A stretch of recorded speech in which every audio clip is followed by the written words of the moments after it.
भूल कर भी ना करें ये भयंकर गलतियां, वरना सावन में क्रुद्ध हो जाएंगे। महादेव, हर हर महादेव। सावन का ये पावन महीना देवों के देव महादेव की असीम अनुकंपा और कृपा प्राप्त करने का सबसे बड़ा वरदान है। लेकिन याद रखिए, भोलेनाथ जितने दयालु और शीघ्र प्रसन्न होने वाले हैं महाकाल, उतने ही न्यायप्रिय और नियमों के पक्के हैं। अगर सावन के इन पवित्र दिनों में आपने जाने अनजाने में भी कुछ भयंकर गलतियां कर दी या खाने पीने में वर्जित चीजों का सेवन कर लिया, तो भोलेनाथ को प्रसन्न करने की आपकी सारी पूजा पाठ और मेहनत न केवल बेकार हो जाएगी, बल्कि आपको उनके भयंकर रौद्र रूप और कोप का भागी बनना पड़ सकता है। आज के इस विशेष वीडियो में हम सावन में किए जाने वाले विशेष कार्य, भूल कर भी न की जाने वाली गलतियां, पौराणिक कथाएं और महाकाल के सबसे गुप्त और शक्तिशाली उपायों के बारे में पूरे विस्तार से बताएंगे। इसलिए इस वीडियो को बिना स्किप किए अंत तक पूरा जरूर देखें, क्योंकि आधा ज्ञान हमेशा खतरनाक होता है। और अंत में बताया गया रात 12 बजे का शक्तिशाली उपाय आपके जीवन की दशा और दिशा दोनों बदल सकता है। सावन का ये पवित्र महीना केवल एक सामान्य त्योहार नहीं है, बल्कि अपनी सोई हुई चेतना को जगाने और अपने शरीर व मन को पूरी तरह से शुद्ध करने का महापर्व है। शास्त्रों और आयुर्वेद के पन्नों को जब हम पलटते हैं तो हमें सावन मास के कुछ ऐसे कड़े और अनिवार्य नियम मिलते हैं जिनका पालन हर शिव भक्त को अनिवार्य रूप से करना चाहिए, ताकि घर में सुख, शांति, समृद्धि और आरोग्य का वास बना रहे। सावन के दिनों में वायुमंडल में शिव तत्व की प्रधानता होती है, जिससे इस समय की गई थोड़ी सी भी भक्ति कई गुना अधिक फल प्रदान करती है। अब बात आती है कि सावन के महीने में हम खान पीने में कौन कौन सी भयंकर गलतियों से बचना चाहिए। सावन के पूरे महीने में साग यानी हरी पत्तेदार सब्जियों का सेवन पूरी तरह से वर्जित माना गया है। शिव पुराण के अनुसार सावन में प्रकृति स्वयं महादेव के स्वरूप में ढल जाती है और हरी सब्जियां शिव के तत्व का प्रतीक होती हैं। वहीं वैज्ञानिक दृष्टिकोण से देखें तो वर्षा ऋतु में हरी सब्जियों में छोटे छोटे जहरीले कीड़े, सूक्ष्म जीवाणु और फंगस बहुत तेजी से पनपते हैं, जिन्हें खाने से पाचन तंत्र बिगड़ता है और शरीर बीमारियों का घर बन जाता है। जो व्यक्ति सावन में अशुद्ध साग का सेवन करता है उसकी पूजा निष्फल हो जाती है। दूसरी बड़ी भूल है सावन में बैंगन, मूली, लहसुन और प्याज का सेवन करना। शास्त्रों में बैंगन को अत्यंत अशुद्ध और तामसिक सब्जी माना गया है, जिसका सीधा संबंध राहु और केतु के प्रभाव से है। सावन में बैंगन और मूली खाने से मन में काम, क्रोध और वासना के विचार बहुत तेजी से बढ़ते हैं, जिससे इंसान का ध्यान भक्ति से भटक जाता है। समुद्र मंथन के समय जब राहु और केतु के कटे हुए सिर से खून की बूंदें धरती पर गिरी थीं, तब लहसुन और प्याज उत्पन्न हुए थे। इनमें औषधि के गुण तो हैं, लेकिन राक्षसी रक्त से उत्पन्न होने के कारण ये पूरी तरह तामसिक हैं। जो व्यक्ति सावन के पावन महीने में लहसुन, प्याज या मांस, मदिरा का सेवन करता है, महादेव उसकी किसी भी पूजा को स्वीकार नहीं करते और उसके घर से लक्ष्मी हमेशा के लिए चली जाती है। तीसरी भयंकर गलती है सावन में कच्चे दूध का सीधा सेवन करना और तांबे के बर्तन का गलत इस्तेमाल। शास्त्रों के अनुसार सावन में मिलने वाला कच्चा दूध केवल और केवल शिवलिंग पर अभिषेक के लिए होता है। इसे सीधे पीना आयुर्वेद के अनुसार भी वर्जित है, क्योंकि इस ऋतु में पशु जो चारा खाते हैं उससे दूध में वात बढ़ाने वाले तत्व आ जाते हैं। इसके साथ ही कभी भी तांबे के लोटे में दूध, दही या पंचामृत डालकर शिवलिंग पर ना चढ़ाएं और ना ही इसका सेवन करें। तांबे के संपर्क में आते ही दूध तुरंत एक भयंकर विष में बदल जाता है। तांबे के पात्र से दूध चढ़ाने वाले व्यक्ति के घर में त्वचा संबंधी बीमारियां और दरिद्रता का वास हो जाता है। दूध हमेशा पीतल, चांदी या स्टील के पात्र से ही चढ़ाएं।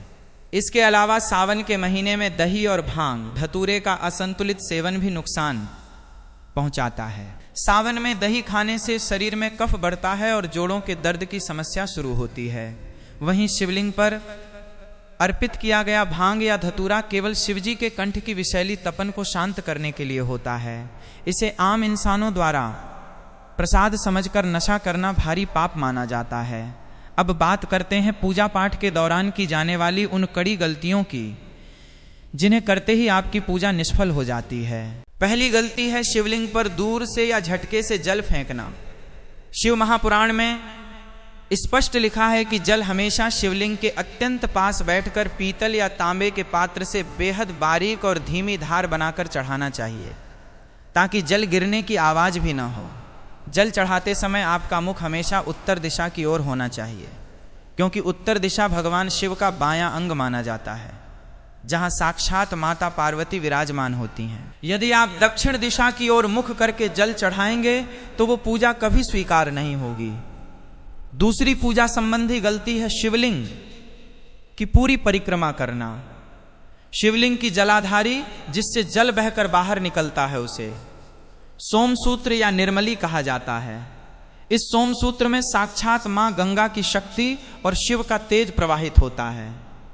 जो मनुष्य इस जलाधारी को लांघता है उसके शरीर की सारी सकारात्मक ऊर्जा नष्ट हो जाती है और उसके बनते काम बिगड़ने लगते हैं।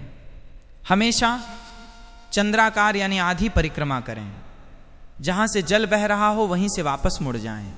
इसके पीछे एक पौराणिक कथा है कि एक प्रतापी गंधर्व ने अनजाने में सोमसूत्र को लांघ दिया था, जिससे उसकी सारी दिव्य शक्तियां उसी क्षण समाप्त हो गईं और उसे घोर दरिद्रता का सामना करना पड़ा। तीसरी भयंकर भूल है शिवलिंग पर निषिद्ध सामग्रियां अर्पित करना। सावन में शिवलिंग पर कभी भी तुलसी के पत्ते, केतकी के फूल, चंपा या सिंदूर न चढ़ाएं। इसके पीछे बेहद मार्मिक पौराणिक कथा है। असुरराज जलंधर की पत्नी वृंदा का सतीत्व ही जलंधर की अजय शक्ति का आधार था। जब विष्णु जी ने छल से वृंदा का सतीत्व भंग किया, तब महादेव ने जलंधर का वध किया। वृंदा की राख से तुलसी का पौधा उगा और क्योंकि जलंधर का वध शिव ने किया था, इसलिए तुलसी शिव पूजा में पूरी तरह वर्जित है। वहीं केतकी के फूल ने ब्रह्मा जी के एक झूठ का साथ दिया था, जिससे नाराज होकर महादेव ने केतकी को अपनी पूजा से बेदखल कर दिया था। क्योंकि शिवजी वैरागी हैं, इसलिए उन पर सिंदूर या कुमकुम के बजाय केवल सफेद चंदन, भस्म या अक्षत, साबुत चावल ही चढ़ाए जाते हैं। चौथी गलती है खंडित या अशुद्ध सामग्रियां चढ़ाना। बहुत से लोग बिना देखे ऐसे बेलपत्र चढ़ा देते हैं जो बीच से कटे फटे होते हैं या जिनमें कीड़ों ने छेद कर रखा होता है। इसके साथ ही टूटे हुए चावल के दाने भी चढ़ा दिए जाते हैं। बेलपत्र की 3 पत्तियां हमारे 3 गुणों और महादेव के 3 नेत्रों का प्रतीक है। कटी फटी सामग्री चढ़ाने से आपका भाव अशुद्ध माना जाता है। एक बार एक धनी व्यापारी ने अहंकार में लाखों कटे फटे बेलपत्र चढ़ाए, जिससे महादेव रुष्ट हो गए और उसका सारा वैभव नष्ट हो गया। वहीं एक गरीब लकड़हारे ने रोते हुए केवल एक स्वच्छ बेलपत्र चढ़ाया तो भोलेनाथ ने उसे असीम संपत्ति का वरदान दे दिया। 5वीं गलती है सावन में बाल, दाढ़ी या नाखून काटना और बिस्तर पर सोना। सावन का महीना तपस्या का महीना है। जो व्यक्ति सावन में अपने बाल या नाखून काटता है उसकी आयु क्षीण होती है और घर में बीमारियां आती हैं।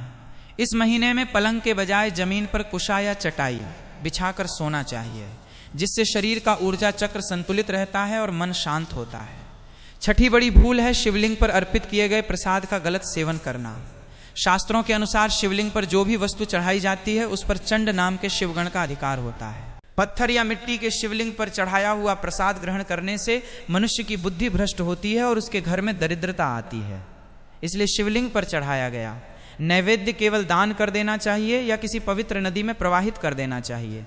हालांकि यदि शिवलिंग के पास शालिग्राम जी विराजमान हो या वो शिवलिंग धातु सोने, चांदी या पीतल से बना हो तो वहां का प्रसाद ग्रहण किया जा सकता है। 7वीं भूल है सावन में किसी का अपमान करना या अपशब्द बोलना। व्रत और पूजा केवल पेट को भूखा रखने का नाम नहीं है, बल्कि अपनी वाणी और विचारों को शुद्ध रखने का नाम है। जो व्यक्ति सावन में दूसरों की चुगली करता है, झूठ बोलता है या माता पिता का अनादर करता है, उसकी पूजा महादेव तक नहीं पहुंचती। किए जाने वाले उन विशेष और शुभ कार्यों की जिनसे महादेव अत्यंत प्रसन्न होते हैं। सावन के महीने में प्रतिदिन सुबह जल्दी उठकर स्नान करें और शिवलिंग पर चंदन, बेलपत्र, धतूरा और शमी पत्र अर्पित करें। बेलपत्र चढ़ाते समय ध्यान रखें कि उस पर चंदन से राम या त लिखा हो। सावन में नंदी बैल को हरा चारा खिलाना, गरीबों को भोजन कराना और कांवड़ लेकर आने वाले भक्तों की सेवा करना साक्षात शिव की सेवा के बराबर माना गया है। जो व्यक्ति सावन में भूखे को अन्न और प्यासे को जल देता है महादेव उसकी झोली खुशियों से भर देते हैं। इसके अलावा सावन के प्रत्येक सोमवार को व्रत रखना, शिव चालीसा का पाठ करना और शिवलिंग पर पंचामृत दूध, दही, घी, शहद और शक्कर का अभिषेक करना अत्यंत फलदायी होता है। पंचामृत से अभिषेक करने से जीवन के 5 बड़े दोष खत्म होते हैं। कच्चे दूध से आरोग्य मिलता है, दही से स्थिरता आती है, घी से वंश बढ़ता है, शहद से वाणी में मधुरता आती है और शक्कर से सारे दुख समाप्त हो जाते हैं। सावन में शिव परिवार शिव जी, माता पार्वती, गणेश जी, कार्तिकेय जी और नंदी जी का एक साथ पूजन करना भी ग्रह क्लेश को समाप्त करने का महा उपाय है। यदि आपके घर में रोज झगड़े होते हैं या पति पत्नी के बीच संबंध बिगड़ रहे हैं तो सावन में रोज शाम को शिव परिवार के सामने घी का दीपक जलाएं और केसर युक्त जल शिवलिंग पर चढ़ाएं। इससे घर में शांति और प्रेम का वातावरण निर्मित होता है। अब आते हैं महादेव के उस सबसे खतरनाक, गुप्त और शक्तिशाली उपाय पर जिसका समय शास्त्रों में बहुत ही रहस्यमयी बताया गया है। बहुत से लोग पूछते हैं कि महादेव का वो कौन सा उपाय है और उसे किस समय करना चाहिए। शास्त्रों में इस अत्यंत गुप्त उपाय का सही समय निशिता काल यानी रात के ठीक 11:45 बजे से लेकर 12:45 बजे के बीच का समय बताया गया है। रात के ठीक 12 बजे काल के स्वामी महाकाल स्वयं पूरी सृष्टि में भ्रमण करते हैं और अपने भक्तों के संकटों को देखते हैं।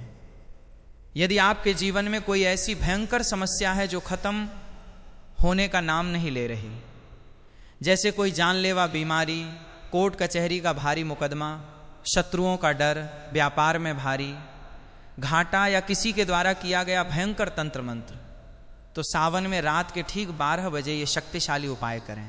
रात के 12 बजे एकांत में शिवलिंग के सामने बैठें और सरसों के तेल का एक चौमुखी दीपक जलाएं। इसके बाद अपने हाथ में 38 साबुत काली उड़द के दाने और 40 साबुत चावल के दाने लें।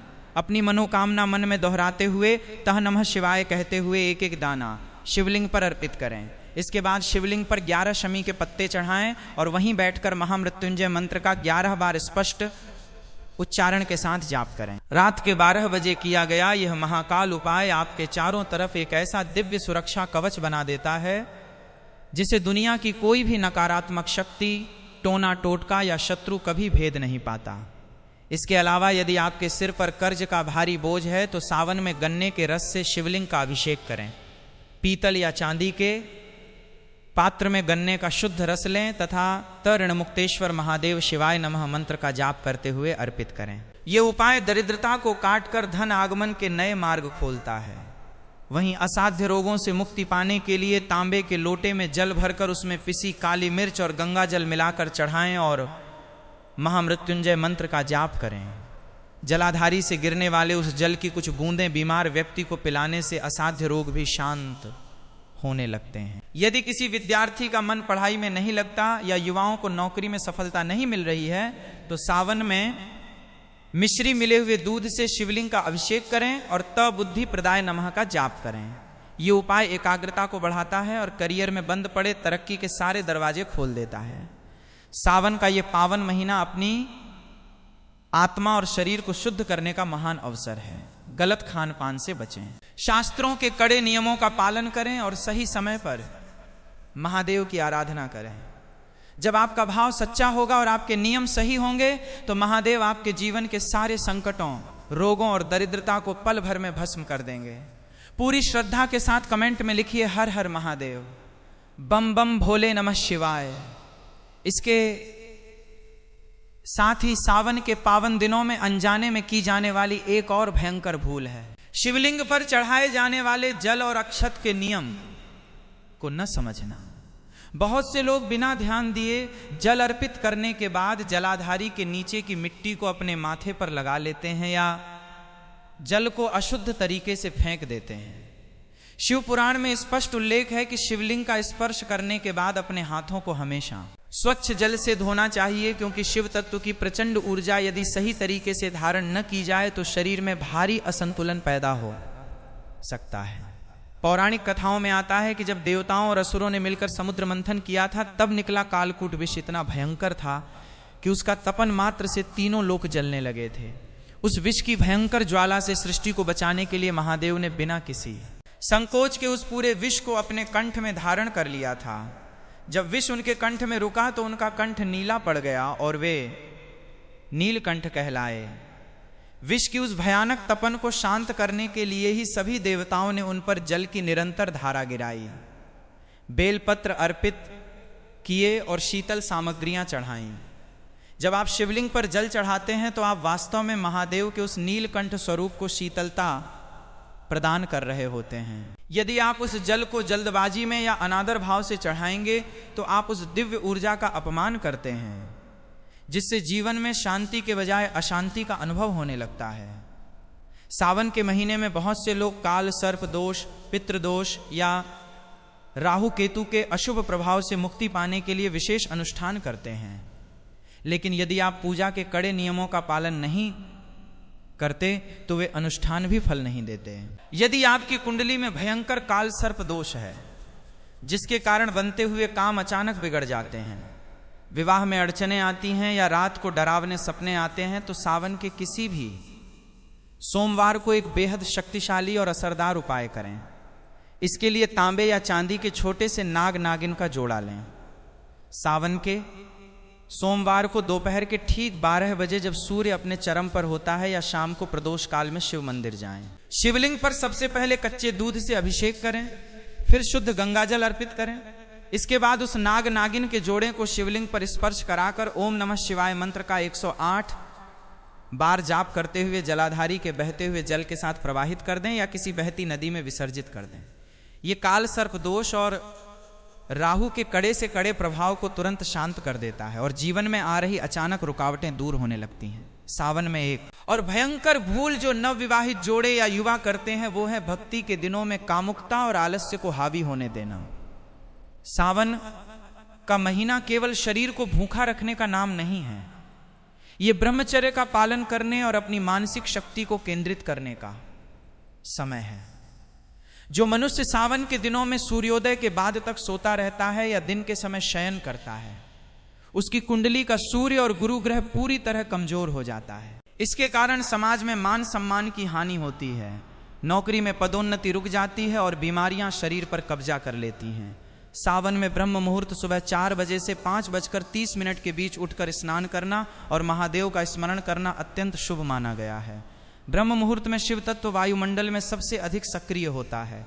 उस समय की गई मात्र 5 मिनट की साधना भी दिन भर की पूजा से कई गुना अधिक फल प्रदान करती है। यदि आप व्यापार में लंबे समय से घाटे का सामना कर रहे हैं और दुकान या कारोबार बंद होने की कगार पर पहुंच गया है, तो सावन के महीने में महादेव का एक गुप्त आर्थिक उपाय अवश्य करें। सावन के किसी भी बुधवार या सोमवार के दिन स्वच्छ स्थान से बरगद के पेड़ का एक हरा पत्ता तोड़ कर लाएं। उस पत्ते को गंगा जल से धोकर स्वच्छ कर लें। इसके बाद हल्दी और गाय के शुद्ध घी को मिलाकर उस बरगद के पत्ते पर चंदन की लकड़ी से या अनामिका उंगली से ओम नमः शिवाय लिखें। इस पत्ते के ऊपर एक साबुत सुपारी और एक सिक्का रखें। सावन में किसी भी शिव मंदिर जाकर इस पत्ते को शिवलिंग के पास अर्पित कर दें और अपनी आर्थिक तंगी दूर करने की प्रार्थना करें। इसके बाद उस सिक्के को उठाकर अपने धन रखने के स्थान या तिजोरी में रख लें। यह उपाय दरिद्रता के योग को नष्ट करता है और व्यापार में अकल्पनीय ये लाभ के मार्ग खोलता है।